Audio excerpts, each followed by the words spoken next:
It was a nice day. Fresh, light, warm. The most harmless of days. Until I heard my mother scream so loud it would have woken the devil. I found her standing in the garden in hysterics, pacing back and forth, looking in bushes and over fences. I grabbed her and tried to speak, but she just kept screaming. I gave her a slap, and it actually worked. "What happened? What's wrong?" My mother's pale face replied, "Your sister, she's gone.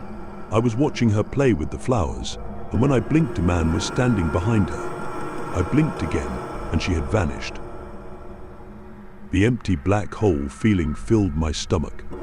It was impossible what she had just described, but the look on her face and the shaking of her hands told the truth. Was there enough time to see what he looked like? She looked like she was going to throw up. I did, but you, nor anyone would believe me. "I know you are not mad. She is gone, and you saw who took her. I will believe you. Please." She grabbed my hands with hers and held tightly. He was tall, so tall.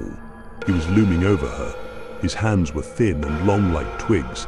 He himself was thin, skeletal almost, but he wore a suit, a well-fitted black suit with a black tie. She burst into tears and buried her head into my shoulders. "It's okay. We will find her. Did you see his face? Any strong features which would make him stand out?" I carried on holding her, feeling the tears soak through my jumper and shirt. She began to whisper something which I couldn't make out. "I will believe you no matter what." What did his face look like? She pulled back and looked right into my eyes. He had no face, no eyes, no mouth, no nose. It was blank, pure white. She began to cry again. I felt terrified. An unknown person with no face had just taken my little sister, her daughter. I brought my mother into the house and sat her down. I told her that I will call the police. I will deal with this. 911, what's your emergency? "My little sister, she has just been kidnapped. Please send police over. He might still be walking round with her. We have a description of the man." "Okay. What is your address, and please give the description of the man?" I gave my address and began to explain. "He is tall, extremely tall, and deathly thin, but in a black suit, and he is white, not in race, but in pure white, and he has no face. I know it sounds insane, but this is what was seen. Please." The man on the other end went silent.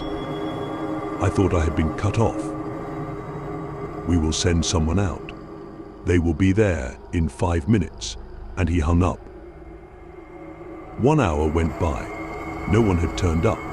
My mother's friend had come around and was comforting her, but no police or investigators. This is fucking stupid.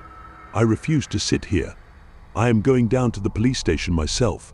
I can't sit by while she is out there. I ran out of the house, down the busy street, and all the way to the police station. The lady at the front desk gave me a funny look as I ran in panting. "Are you all right, miss?" No, my little sister was taken. And I called 911 for you, and no one fucking came. I called 1 hour ago. Where have you been? She looked shocked. We've had no call about a kidnapping in the past hour or day. I now felt sick. I will call one of our guys in. You can talk to him. A brief moment later, I was in a room with 2 officers answering questions about my sister, where I live, what my mother was doing, what I was doing. I then gave the description once again, and once again I got blank looks with no voice. The idea of this man who took my sister was becoming more and more insane. He had no face. No face. I have already told you. Tall, thin, black suit, white faceless face. I am not sure why I need to repeat myself. Can we go out and find him now? They gave each other a horrified look. No, we can't. I'm sorry, we, nor anyone can help you or your sister. Just hope he doesn't come back. I'd move if I was you. Now leave. Leave. A young child was kidnapped, and I had been told to get on with it. But no, I won't leave. You will help me find her. What are you scared of? Imagine how scared she is. She must be terrified. How will you be able to sleep knowing you won't help me? I can't do this alone, but I will if I must. If you are too much of a pussy. I got swiftly thrown out. I had only a description of this man and no help. The best I thought was to perhaps Google this. So I began to walk home. I only got down the street from the police station when a police car pulled up next to me. It was one of the officers I had just spoken to, no doubt asking for forgiveness so he can sleep happy tonight. I am so sorry. If you get in the car, I will explain more. I will tell you what you need to know. I had no choice. I needed help, and here it was. I got in the car, and he began to drive. You are not the first to describe this man. Children, adults, elderly have been taken by this man. There is no certain target for him. Doesn't matter if you are rich or poor, black or white, female or male, sane or insane. As long as you are alive, you are at risk. We have tried countless times to hunt him down, and any time someone gets close, they slowly start going insane. Coming to work sleepless, saying that they saw him in their sleep, in their house, garden, even when they go food shopping. They either kill themselves or vanish. This is why we can't help anyone. If you start getting involved, he will come after you. It will start off small. Maybe you will notice him in a crowd, but think nothing of it, and then it grows. We can't keep giving our good men and women to him. We would have no police left. I am warning you. If you try finding him and your sister, he will get to you. He will change you. I know she is important, but your mother doesn't want 2 of her daughters gone. I was stunned and lost. If I try to find her, there is a big chance that I will go too and leave my mother. But if you guys can't find him or stop him, maybe I can. And I will. My self-preservation is not important anymore here. People are vanishing because of this man, and everyone has become selfish and keeping away. He knows he can do it. If I go insane but stop him, imagine how many people can stay in their loving families, the children who can experience life. This is not about my life or soul. I thank you for the warning. But it is not just for my sister, but everyone now. I am afraid, but so were all the others. I will stop him. My heart was racing so fast I thought it was going to crack its way out of my chest. I gave the officer a strong look into his eyes through the rear view mirror. He sighed loudly and stopped outside of my house. It's noble what you are doing, but don't act stupid or act like a hero, because this is no time or place for a hero. Here, he pulled out from under the car seat a gun. You might need this. God knows if a gun can actually hurt him. I froze from that quote. Or a gun might not hurt him. What am I dealing with? Then everything he had said, the description sunk in like a bullet. No face. A no-faced man. Sorry, it has just sunk in. Thanks. I will see if it does hurt him, or at least scare him off. He pointed to a little switch on the gun and flicked it. I presumed this was the safety. I hid the gun in my trousers and got out of the car. You won't hear from me again. I can't get involved. Try not to go mad. And with that, he drove off. I felt empty inside, not knowing what to do now. I had no leads. I looked down the ground and sighed, thinking of anything I could do, and the best I could think of was Google. I looked up. This was my first sighting of him. He was across the road, standing behind a car which was being washed. My head throbbed as I looked at him. I looked away and rubbed my eyes till I saw the multicolored stars. When my vision came back, he was gone. I knew the timer of my sanity had begun. For a couple of months, I spent time researching this man, putting up questions on local forums, finding pictures, anything, any scraps. I would see him whenever I would leave the house, and sometimes in my dreams. But it was manageable. My life was not being destroyed by him yet. My mother was in therapy over my sister. It seemed to help. But every couple of days she would come in my room and give me a long, hard hug. I couldn't imagine how tough it was for her. I never told her what I was doing. I didn't want him to come for her. As long as he was focused on me, I could work. Many forum replies said, "Stop. You are a monster trying to get us involved. Leave the demon alone." However, I got one reply from a new user. He sent me an inbox message. "I know the man you are searching for. He took my father 5 years ago. I saw him once and never again. I have spent the years finding out what I can." He has appeared throughout history. There are many paintings showing him and poems talking about a faceless man. He hasn't always been in this area. He seems to move from place to place, and even to different countries. Forests seem to be the #1 place he looms, but as the world progresses and forests vanish, he is having to come out into the urban environment. Even his clothes change with the times, even though they give him no disguise. The only relations his targets have in that they are human and alive. Not everyone he stalks is taken, but nearly all stories you have heard of ghosts and ghouls will be related to him driving people mad, staring at him, causing intense headaches, but I have no clue as to why. There have been reports of people cutting holes into their heads to release the pressures caused by these headaches, people refusing to sleep, I have never read about madness like this. Yet it seems all he does is appear. There is no talking from him or action. He just stands there staring at you with no eyes. My father was a well-built man, not someone who could be taken down easily, and yet he vanished before my very eyes while clutching his head and eyes.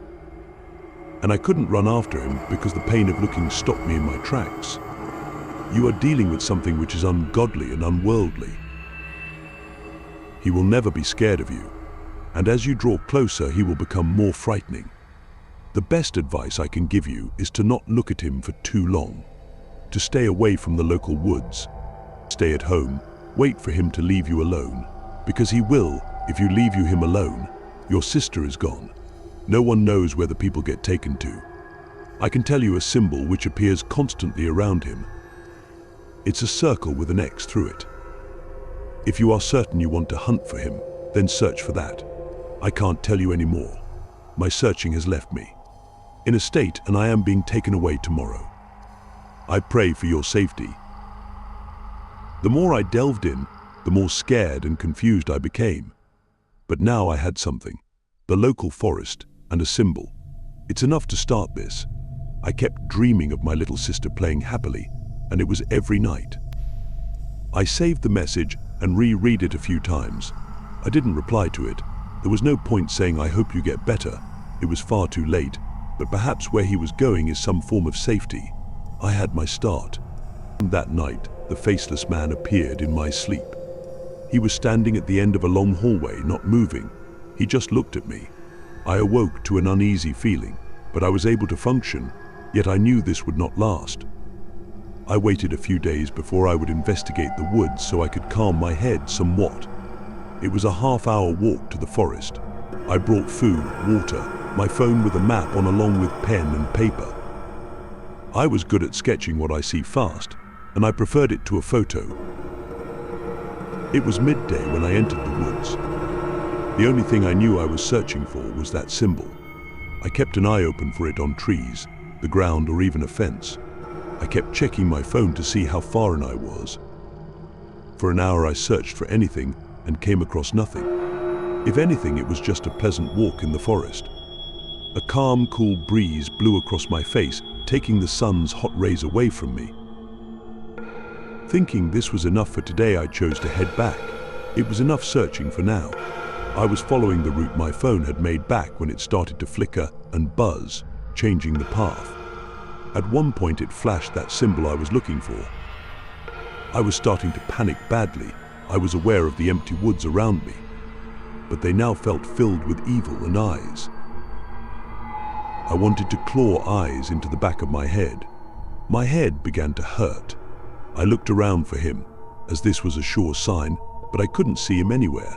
I walked a bit farther away, guessing my way back, but the headache was more focused and the phone more broken. I heard rustling from afar away. I froze. I stared with gaping eyes, waiting to be pounced on by him, to simply blink my eyes and he'd be there over me. The seconds stood still in a hell torture way. I couldn't breathe. A final rustle, A dog ran out, straight towards me, jumping up and licking my face. I almost passed out from relief. I looked at my phone and the map was back working fine along with my head. My head felt like a window had opened, letting the hot air out. A couple came over saying sorry for their dog. I told them not to worry. It was a thankful surprise.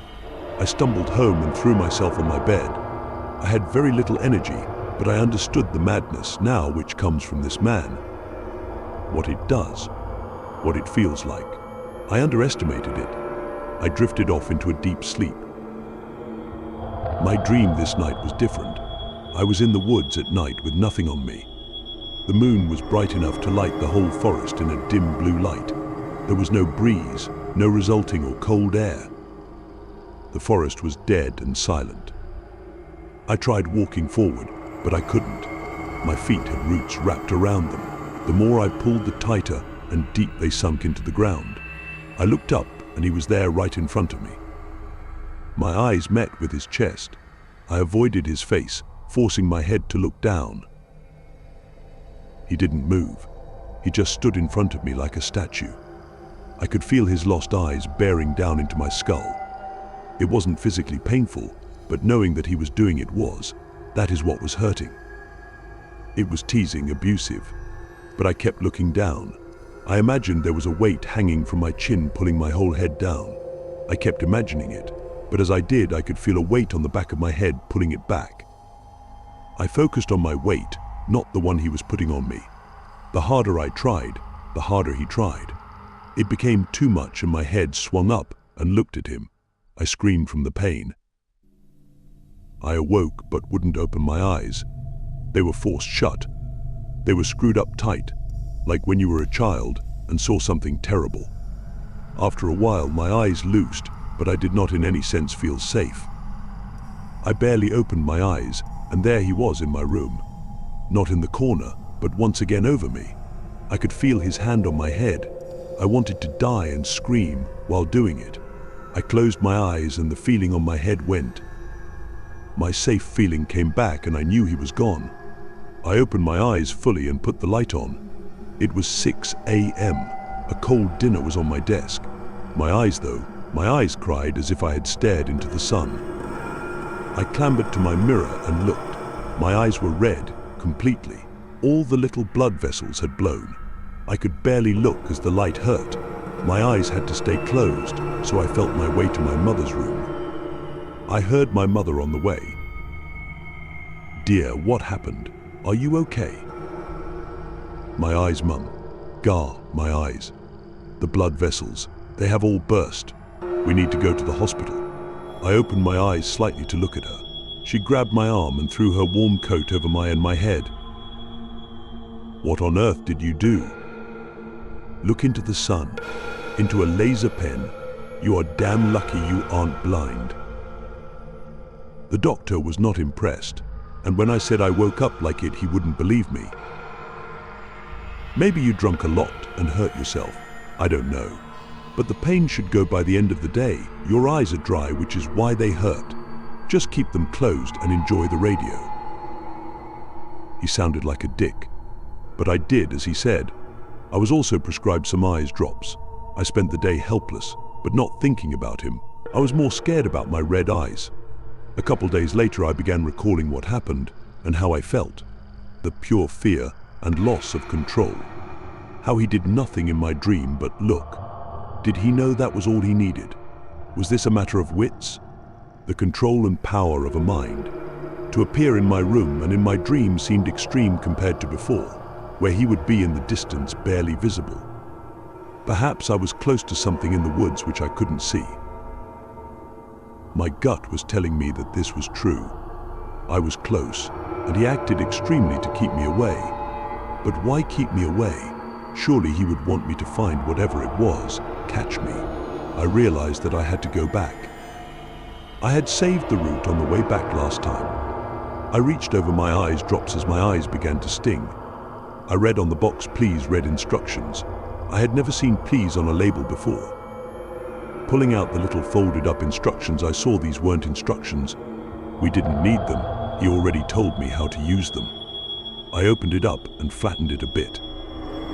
typed out on it was, "I have seen this a few times before.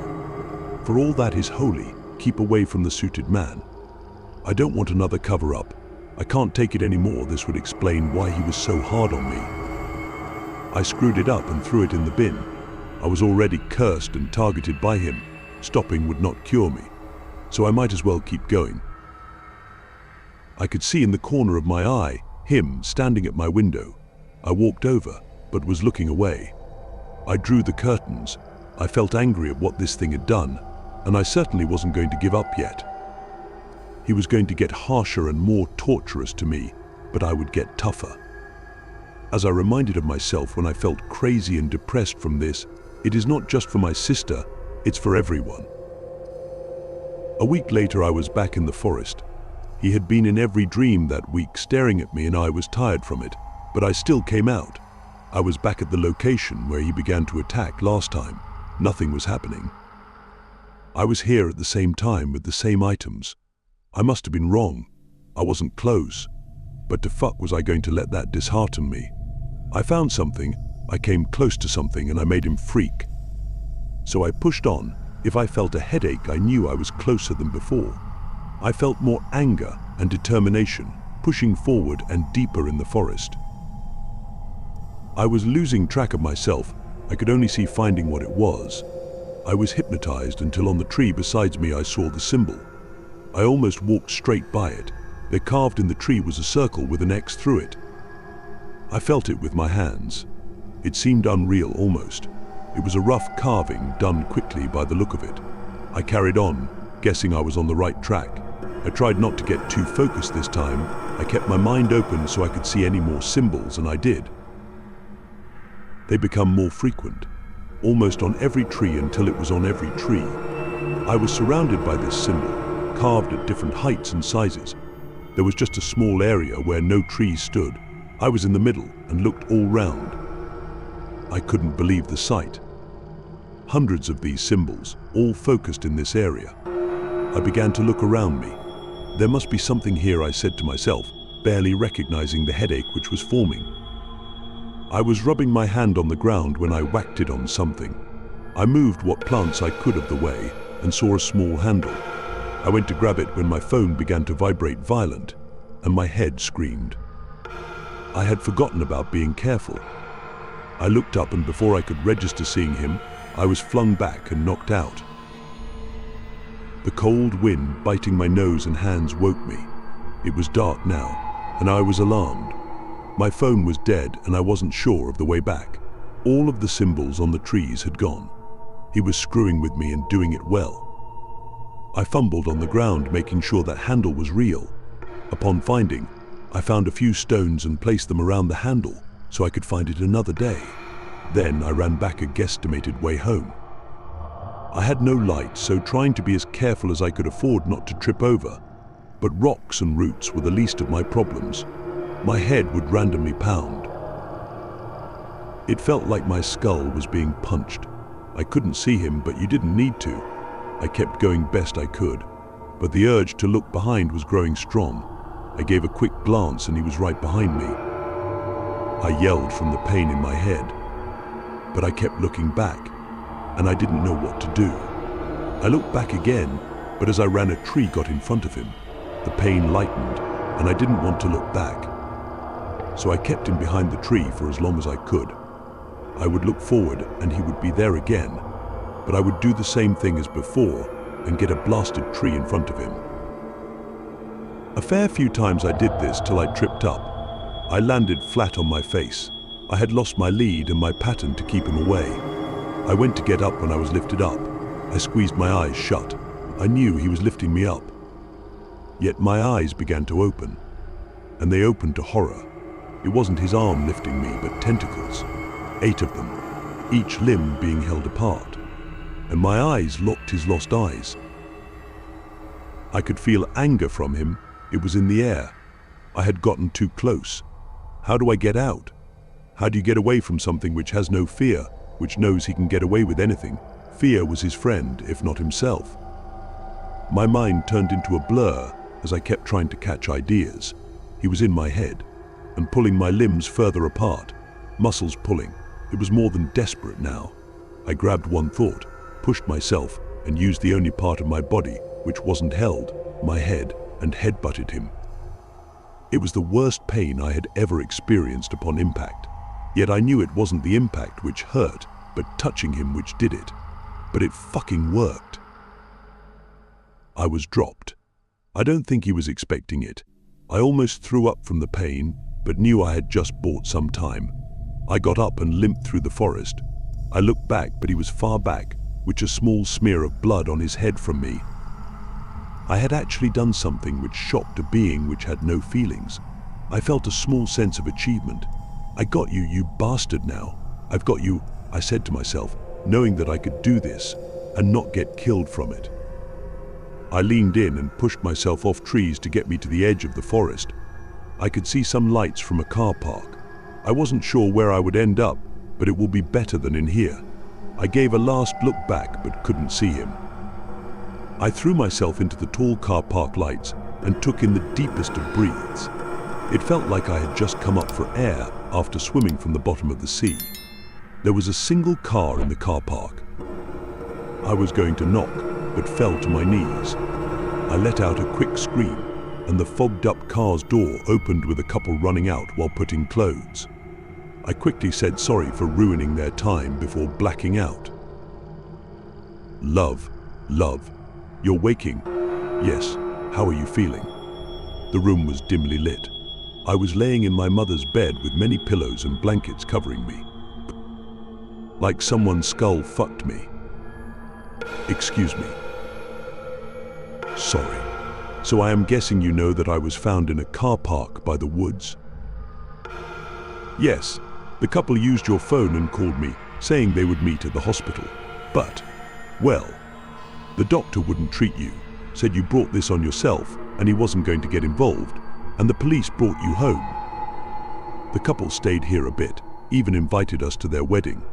The hospital gave me some supplies to fix you up with. Why won't they treat you? What have you done? I can't tell you.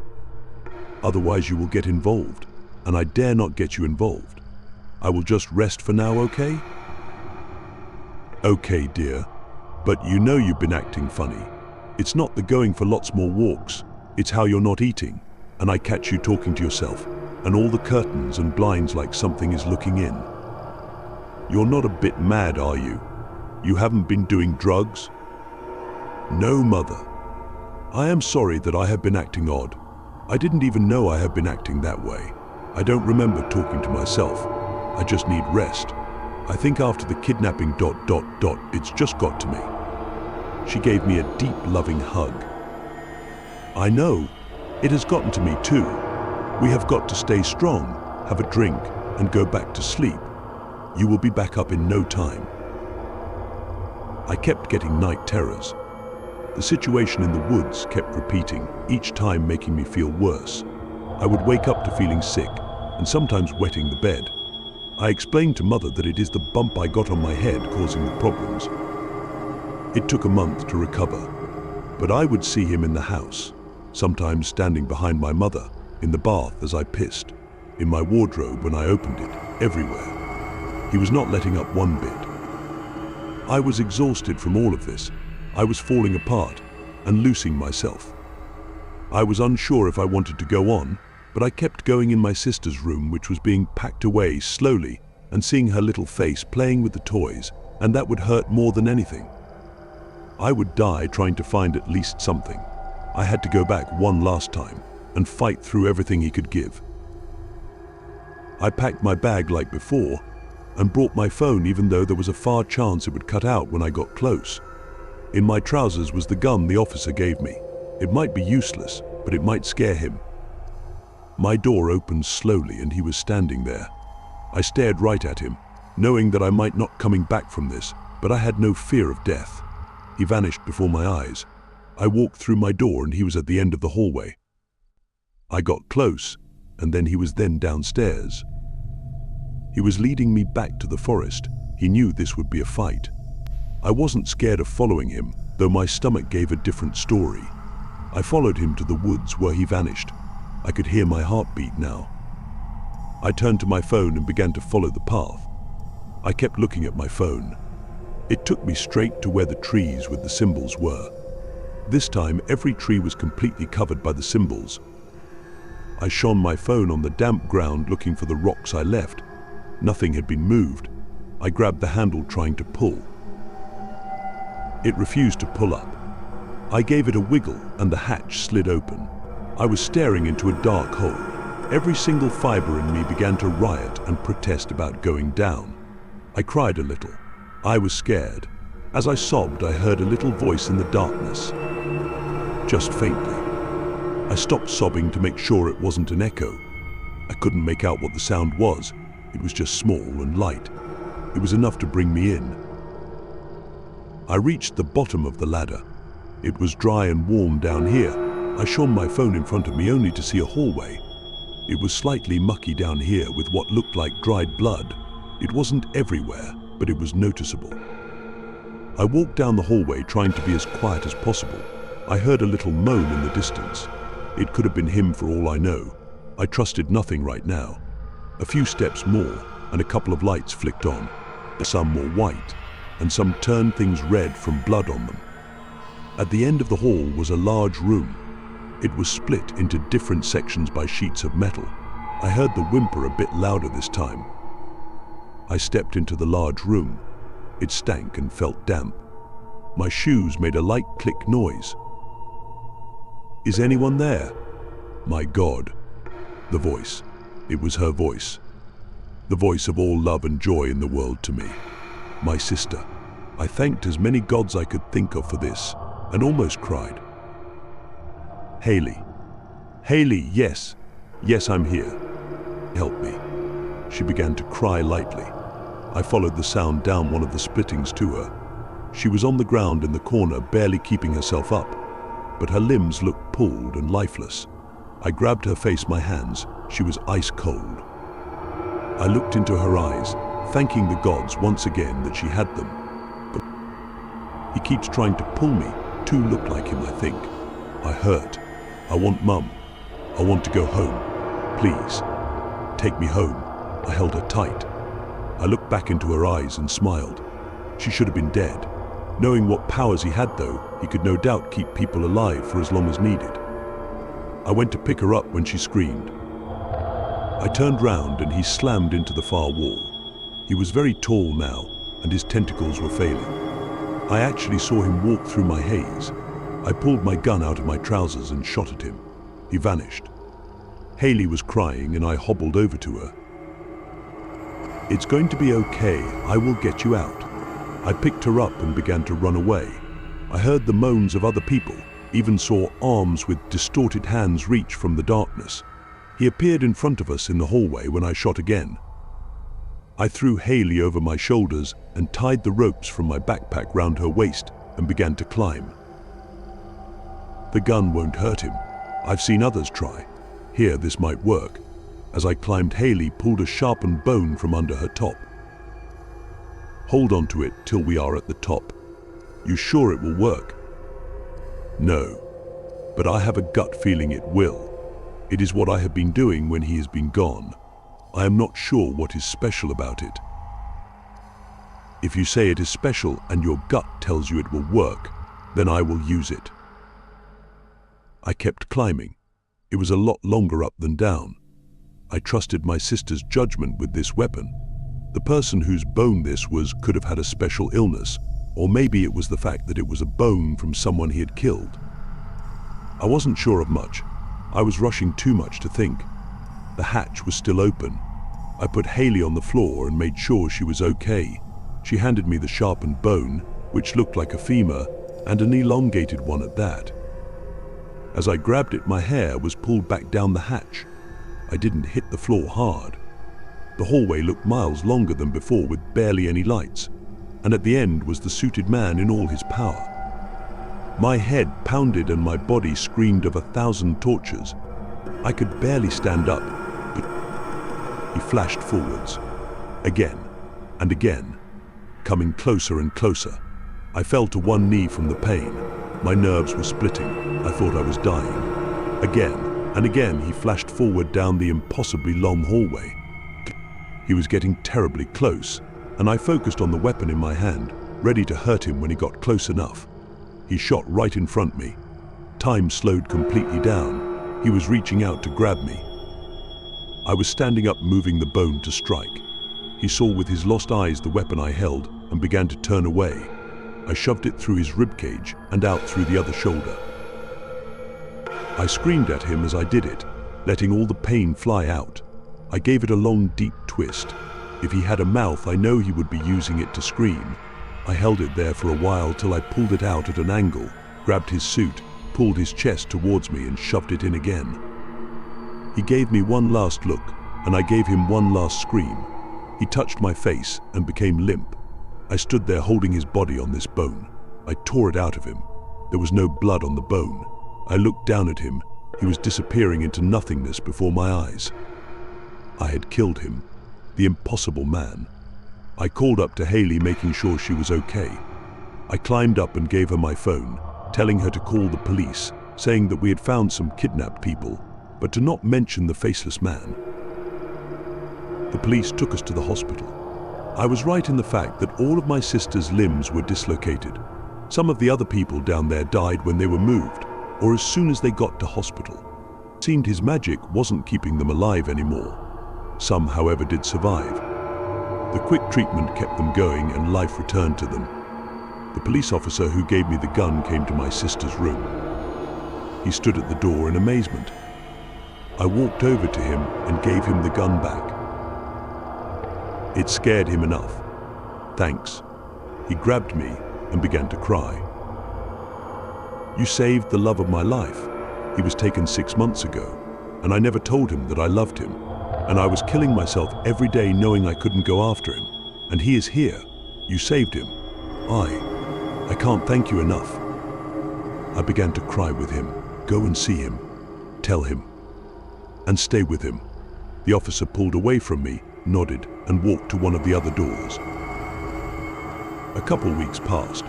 Everyone was doing well in recovery.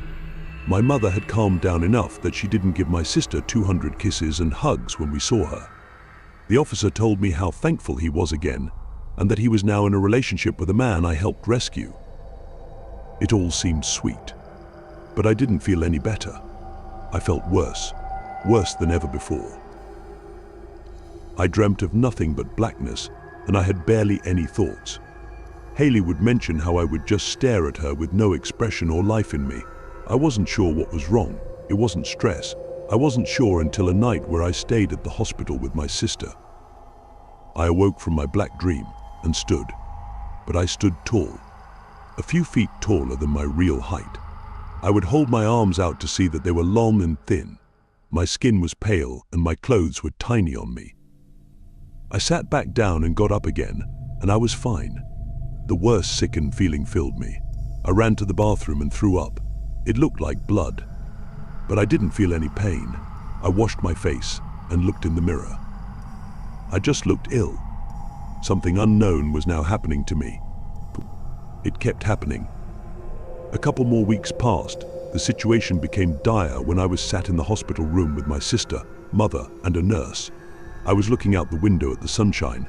My name was called, and when I turned round, they all screamed. They just looked at me in horror. Where did your face go? My throat tightened up. It's back now, bud. It vanished. What's happening? You look like the man who took ... What have you done? I ran down the hall to where the officer's boyfriend was. They were both in there. Can I please talk to you? Now. He came rushing out. Sheesh, you don't look so good. What's wrong? I'm ... I'm turning into him. What? Yes, you heard it. My face, it just disappeared in front of my sister-mother, and a nurse then reappeared. Sometimes when I stand up, I stand at least 7 feet. You got to help me. Throw me in jail, in confinement forever. Please. He looked down at his feet, shaking his head, rubbing his eyes. Okay, I know what we can do. When we kept getting reports of kidnappings from the Faceless Man company, well, organization contacted us. said if we ever captured him or something of his, we were to contact them. Secure, contain and protect. SCP they are called. They deal in all strange fuckery like this. I will call them. Just wait with your family. He gave me a pitied look which I deserved. I walked back to my sister and mother. I looked at them in shame for what was happening. My mother came over and hugged me. My sister, who now walked, hugged me too. We held each other for an endless time. A couple hours passed when the officer walked in with a few large men in suits and a man in a lab suit. The lab suit read SCP to secure, contain and protect. My ride was here. I explained everything to them. Everything which happened while he took notes. Then he just looked at me with a broken look. It's time you came with us, for yours, but mostly everyone else's safety. Say goodbye to everyone. You don't need anything. We will arrange it all. I turned to my family. I had worked hard and pushed far to get Haley back, and I got her, and more. Mother was more than happy that she was home. Haley started to sob. I held her hand. I know this is going to suck, and it's not okay, but I have to go. Be angry at me if you have to, but please don't let this stop your life from being beautiful. I told myself I would do anything to get you back, and that is what has happened. Cry for a while, but not forever. You can have everything in my room, even the things I told you not to play with, you can have. But I don't want you to go. I don't want to, but I have to. You saw what is wrong with me. I don't want to hurt anyone. You will grow up to be a wonderful woman. When you are older, maybe write about what has happened. I will always, always love you. I grabbed her and kissed her forehead tightly. She nodded as I kissed her, understanding what was happening. I turned to my mother. She had only small tears rolling down her cheeks. She gave me a light hug. You don't need to explain any of it. You need to go. I understand. I will always remember you as who you are really. You will always be alive to me. Be safe. I replied, saying that I loved her, and walked over to the SCP men and left. It's been 1 year since it all happened. It's nice here. I have my own room for now. I got therapists to help me through this, and anything I ask for. I help out on maintaining computers and even cleaning out other SCP cages, as they won't attack me. The changes are becoming stronger though. I have been seen fully changed. Standing in a hallway with no face, tall and thin. They are getting my containment ready for when I change and don't come back. I am enjoying myself while I still can. It's hard knowing what you are turning into. I have been told this is fascinating. It explains how the Faceless man has lasted for so many centuries. I am just next in queue. But they have given me a nickname now which I think fits. Slender. They call me Slender.